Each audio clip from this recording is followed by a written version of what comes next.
আমরা এবারে সরাসরি চোখ রাখবো বসিরহাটের দিকে। সেইখানে কেমন ভোট গ্রহণ চলছে দ্বিতীয় দফায় সেটাই দেখবো।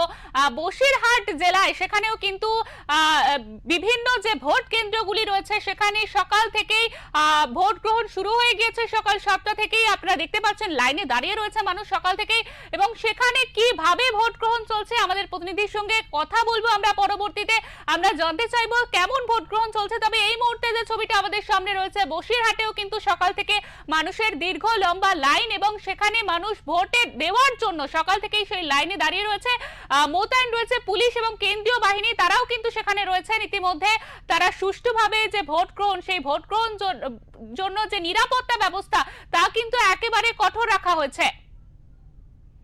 আমাদের সঙ্গে ইতিমধ্যে রয়েছেন বসিরহাটের আমাদের প্রতিনিধি সুকান্ত মজুমদার। সুকান্ত, তোমার কাছে জানতে চাইবো বসিরহাটে কেমন ভোট গ্রহণ চলছে? সকাল 7টা থেকে ভোট শুরু হয়েছে, 10টা বাজতে যায়। কেমন ভোট গ্রহণ চলছে সেখানে? দেখো, মেঘলা আকাশ দক্ষিণবঙ্গের এবং যে তীব্র দাবদাহ ছিল কদিন, তার কিন্তু কিছুটা নিস্তার পেয়েছে ভোটাররা। তার কারণে সকাল থেকেই কিন্তু ভোটার বুথে বুথে ভোটারদের লাইন লক্ষ্য করা গেছে। বিশেষ করে মহিলাদের উপস্থিতি কিন্তু যথেষ্ট।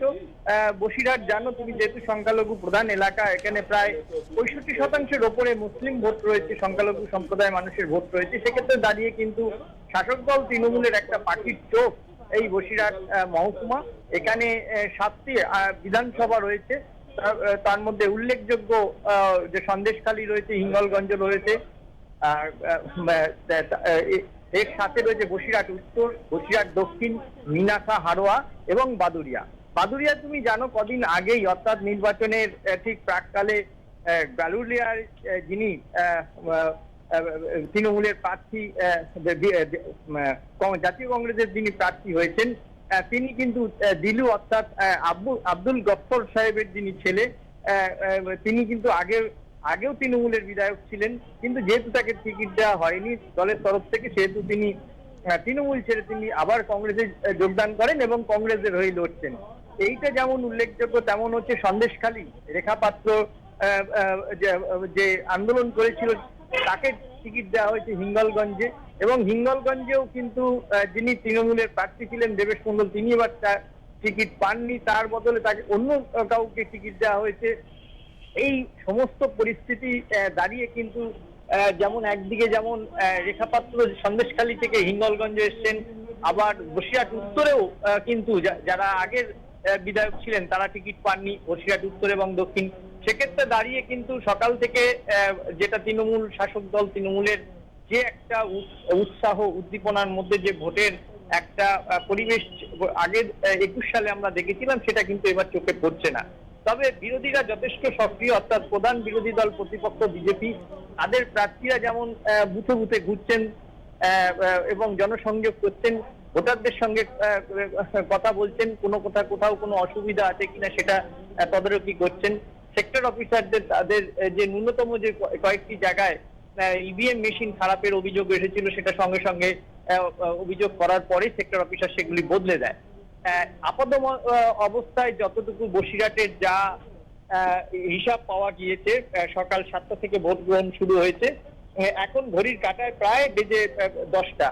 এখনো পর্যন্ত কিন্তু বসিরহাট মহকুমায় এই 7টি বিধানসভায় 17%-এরও বেশি ভোট পড়েছে, এমনটাই কিন্তু জেলা তথ্য দপ্তর সূত্রে আমরা খবর পেয়েছি।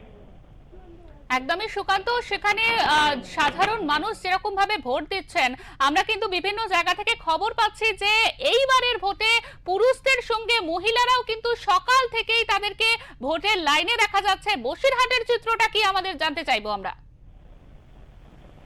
দেখো, বসিরহাটে একই চিত্র রয়েছে। সকাল থেকে মহিলারা কিন্তু ভোটে অংশগ্রহণ যেমন করেছে, তাদের ভোট দিয়ে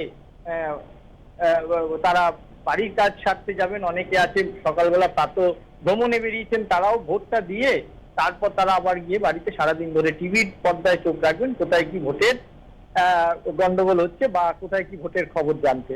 স্বাভাবিকভাবেই সকালবেলা কিন্তু গ্রামীণ যে অঞ্চলগুলিতে ভোটের লাইনে কিন্তু সকালে এখন 10টা ঘড়ির কাঁটায় যথেষ্ট কিন্তু ভিড়ের চিত্র আমরা আমাদের ক্যামেরায় ধরা পড়েছে। সুকান্ত, তুমি যেমনটা জানাচ্ছিলে যে 17% ভোট পড়েছে এখনো পর্যন্ত, যা খবর রয়েছে। এই যে এত সংখ্যক ভোট, অর্থাৎ সকাল 7টা থেকে 10টা পর্যন্ত, মোটামুটি 3 ঘন্টা হয়ে গিয়েছে, এর মধ্যে এই পরিমাণ ভোট হয়েছে। এর পিছনে কি কারণ থাকতে পারে? অর্থাৎ এসআইআর নাকি সুরক্ষিত তাদের যে মানুষ, সেই বুঝতে পেরেছে যে কেন্দ্রীয় বাহিনী রয়েছে, সেই ভরসাটা রয়েছে, কোনো ঝামেলার সমস্যা নেই, সেই জন্য ভোট? কি মনে করা হচ্ছে? দেখো, তোমাকে প্রথমেই বলে রাখি যে প্রথম দফায় যে ভোটের হার ছিল সকাল 7টা থেকে শুরু হয়েছিল এবং প্রতি দফায় দফায় 10% করে ভোট কিন্তু প্রতি ঘন্টায় বৃদ্ধি পেয়েছে। সেক্ষেত্রে দাঁড়িয়ে তোমাকে বললাম 17% প্রায় কাছাকাছি যে ভোট পড়েছে, সেটা গ্রামীণ অঞ্চলে সাধারণত সকালে কৃষি শ্রমিক রয়েছেন, ব্যবসা বাণিজ্য যারা করেন, হাট বাজার, তারা সকালবেলার দিকে কিন্তু ভোট দিতে পারছেন না। তারা কিন্তু ঠিক এই বেলা 12টার সময় তারা আসবেন এবং বিকেল 4টে পর্যন্ত কিন্তু গ্রামাঞ্চলে এই ভোটের আধিক্যতা থাকে। সেক্ষেত্রে দাঁড়িয়ে তখন কিন্তু এই মাত্রাটা আরো একটু বৃদ্ধি পাবে। শহরাঞ্চলে কিন্তু তার উল্টো চিত্র। বসিরহাট টাউন যেখানে, সেখানে কিন্তু ভোটের শতাংশ প্রায় 30%-এর কাছাকাছি কিন্তু ভোট রয়েছে।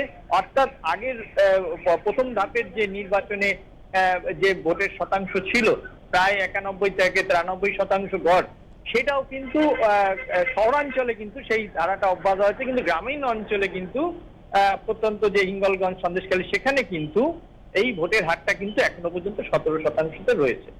একদমই সুকান্ত, তোমাকে অনেক ধন্যবাদ। আমাদের সঙ্গে ছিলেন আমাদের প্রতিনিধি সুকান্ত চট্টোপাধ্যায় বসিরহাট থেকে। তিনি জানাচ্ছিলেন সেখানে কেমন ভোট চলছে, আপনারা শুনলেন, সেখানেও ভোটের উপর শান্তিপূর্ণ ভোট চলছে।